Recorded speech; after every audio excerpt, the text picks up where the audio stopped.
Este es el territorio de las tribus astures. Reciben su nombre de su frontera natural, este río, el Astura. Hoy día lo conocemos como Esla. Se organizaban, como otros pueblos del noroeste, en castros, aldeas fortificadas y autosuficientes. En el año 219 a.C. comienza la conquista romana de la península ibérica. Una tras otra, las tribus nativas son absorbidas por el imperio, y para el año 29 a.C. solo los astures y los cántabros mantienen su independencia. Es entonces cuando Roma, empujada por hacerse con el control de las numerosas minas de oro de la región, va a declararles la guerra. Comienzan las guerras asturcántabras. Se movilizan hasta 6 legiones, con el mismísimo emperador a la cabeza, entre ellas la Legio Sexta. La contienda se prolongará durante 10 años, hasta que Roma se imponga.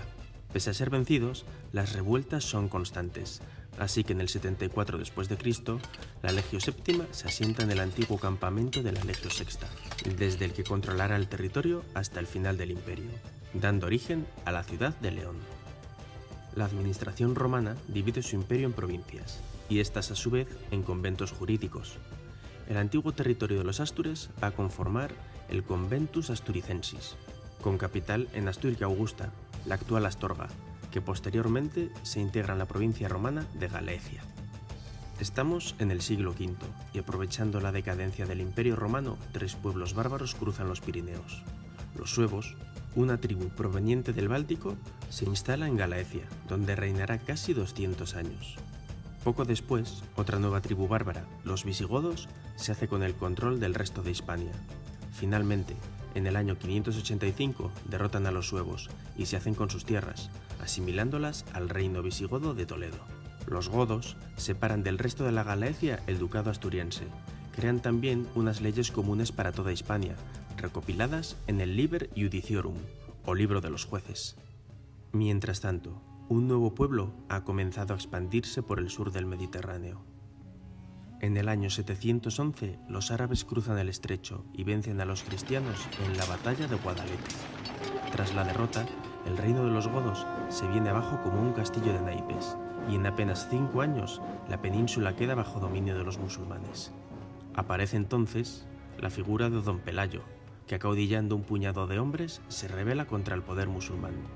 En el 722, el gobernador de Gijón envía tropas para aplastar la resistencia y tiene lugar la batalla de Covadonga. Los cristianos salen victoriosos y marcan así el inicio de la reconquista y del reino de los Astures. Los sucesivos reyes van afianzando el dominio cristiano hacia el sur. La capital se mueve a Oviedo, se retoman Astorga y León y por fin, bajo el reinado de Alfonso III el Magno, se alcanza el Duero.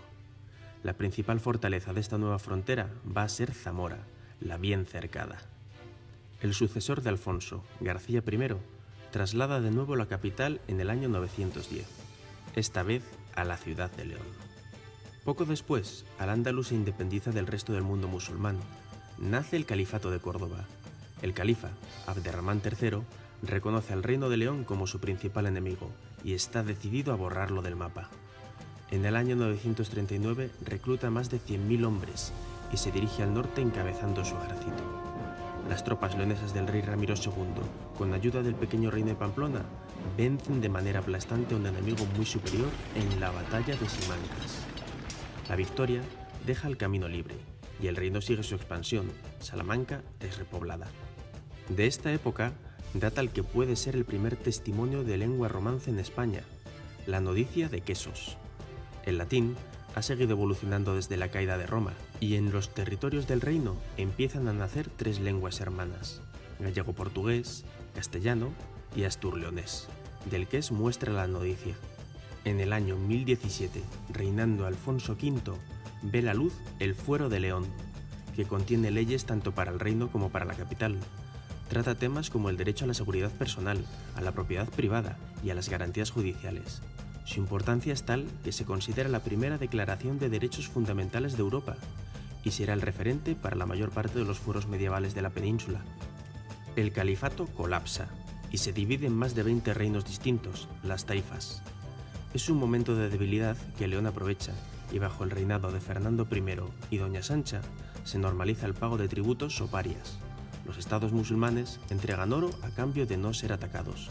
Antes de morir, Fernando divide el reino entre sus 3 hijos varones. Crea el reino de Castilla para su hijo Sancho, entrega Galicia a García y a Alfonso, el favorito, le deja León. Sancho, el rey de Castilla, se hace por la fuerza con los reinos de sus hermanos y los destierra. Se hace coronar en León en 1072 como Sancho II, pero ese mismo año un grupo de nobles se rebela contra él en la ciudad de Zamora, reclamando la vuelta de Alfonso. Sancho va a asediar la ciudad rebelde, en el famoso Cerco de Zamora. Durante el asedio, el caballero Bellido Dolfos sale en una atrevida maniobra a galope de la ciudad y mata al rey de una lanzada, poniendo fin al conflicto y restaurando a Alfonso VI en el trono. Nace así la Corona de León. Hablamos de corona como el conjunto de reinos gobernados por un mismo rey. Así, Alfonso se empieza a llamar emperador de toda Hispania, mostrando su preeminencia sobre los demás reyes cristianos de la península.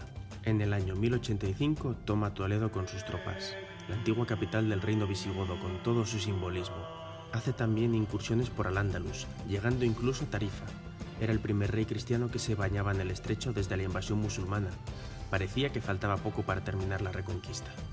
Así que las taifas desesperadas piden ayuda a los almorávides, un imperio musulmán que domina el norte de África. Los almorávides reunifican el Al-Ándalus y hacen retroceder la frontera cristiana, pero no son capaces de retomar Toledo.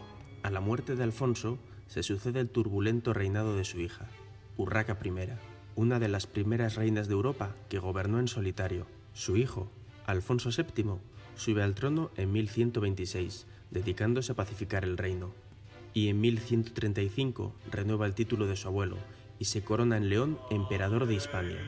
Acuden a rendirle vasallaje el rey de Pamplona, el conde de Barcelona, el de Tolosa y varios condes de Gascuña y el sur de Francia. Sin embargo, su primo, Alfonso Enríquez, conde de Portucale, no asiste y tiempo después se declara independiente. Es el nacimiento del Reino de Portugal.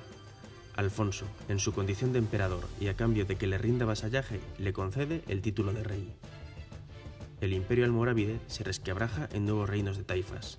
De nuevo, la ocasión es propicia, y Alfonso extiende sus dominios al sur en una serie de campañas. Pero, como también le ocurriera a su abuelo, una nueva invasión musulmana le frena, y desde el norte de África el imperio almohade vuelve a invadir la península. Durante su reinado, Alfonso empieza a utilizar el león como símbolo personal y del reino. Se trata del emblema heráldico más antiguo documentado en Europa. Al morir, divide el reino entre sus 2 hijos, Castilla para Sancho y León para Fernando. Fernando II repuebla Ciudad de Rodrigo y la fortifica para guardarse las espaldas del recién nacido Portugal. Los combates con Castilla van a ser constantes. Esa frontera también se llena de fortalezas. Comienza la conquista de lo que hoy conocemos como Extremadura, llamada así precisamente por ser el extremo del reino leonés. Funda la Orden de Santiago, que va a tener un protagonismo especial en la conquista y repoblación de este nuevo territorio. Estamos en el año 1188.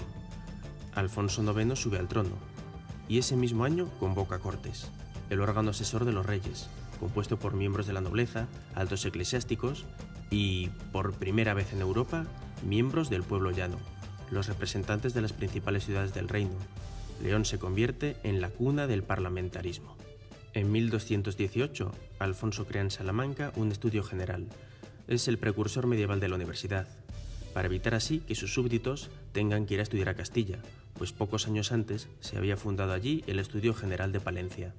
Años después, en 1255, la de Salamanca será la primera institución educativa europea en obtener el título de universidad, en una bula del Papa Alejandro IV.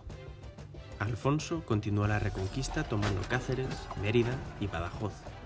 A su muerte, en el 1230, su hijo Fernando, que ya reinaba en Castilla como Fernando III, reclama el trono de su padre y une dinásticamente las coronas de León y de Castilla. Pero el reino de León no desaparece, simplemente se integra junto a los demás dentro de la corona de Castilla, conservando sus instituciones, fueros y peculiaridades. Así, las Cortes de León y las de Castilla se reúnen por separado y sus resoluciones son también diferentes porque se rigen por otras leyes que no son las castellanas. Para administrar el reino se crea la Merindad Mayor del Reino de León, a cuyo frente el rey sitúa un merino mayor que gobierna en su nombre. Más adelante, esta institución es sustituida por el adelantamiento del Reino de León. A mediados del siglo XIV se unifican las cortes y leyes de todos los reinos de la corona. Es entonces cuando aquel libro de los jueces, la legislación que crearon los visigodos, perderá su vigencia en los reinos leoneses. A finales de ese mismo siglo, en 1388, los reyes de Castilla crean el título de Príncipe de Asturias, separando así ese territorio del Reino de León. En las Cortes de la Corona de Castilla representan al reino los procuradores de las ciudades de León, Zamora, Toro y Salamanca. Además, la ciudad de León tenía que representar también los intereses de Asturias, así como Zamora los de Galicia y Salamanca los de Extremadura. Durante el Siglo de Oro, la Universidad de Salamanca se convierte en el referente educativo del mundo hispánico. Las primeras universidades de América se crean siguiendo su estela, al utilizar sus cartas fundacionales como modelo. El pensamiento de la llamada Escuela de Salamanca va a sentar las bases del derecho de gentes, del derecho internacional y la ciencia económica moderna. Llegamos al siglo XVIII y una nueva dinastía empieza a reinar en España, los Borbones. Traen un nuevo modelo de Estado más centralista, importado de Francia. Los decretos de nueva planta de Felipe V suponen la paulatina desaparición de las instituciones propias de cada reino.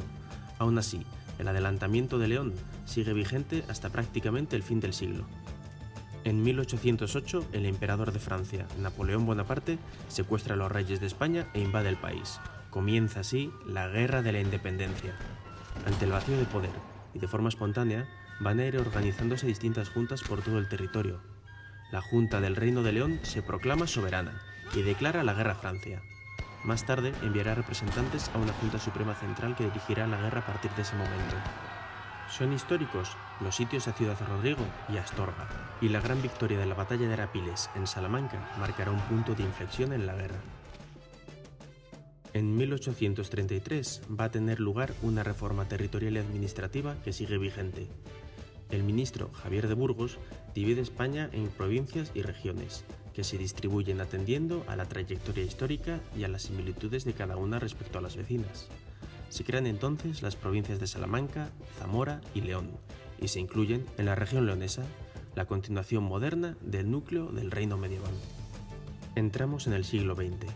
Durante la Segunda República, las tres provincias votan para escoger un representante de la región leonesa en el Tribunal de Garantías Constitucionales, un antecedente del actual Tribunal Constitucional.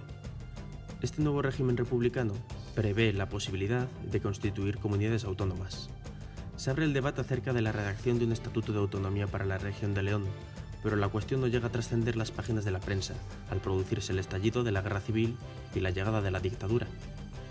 En 1978, el franquismo da paso a un nuevo régimen constitucional, donde se retoma la idea de las comunidades autónomas. Tanto la región de León como Castilla la Vieja cumplen todos los requisitos para ello. Aún así, por razones de Estado, se promueve el proyecto de unir las dos regiones en una macrocomunidad que, en teoría, servirá de contrapeso frente a los nacionalismos periféricos. Después de que los sucesivos gobiernos centrales se nieguen a autorizar cualquier tipo de consulta oficial, en 1983 se aprueba finalmente en el Congreso el Estatuto de Castilla y León, sin el consenso mayoritario que tuvieron el resto de estatutos y con multitudinarias manifestaciones en contra. Llegamos así a la actualidad.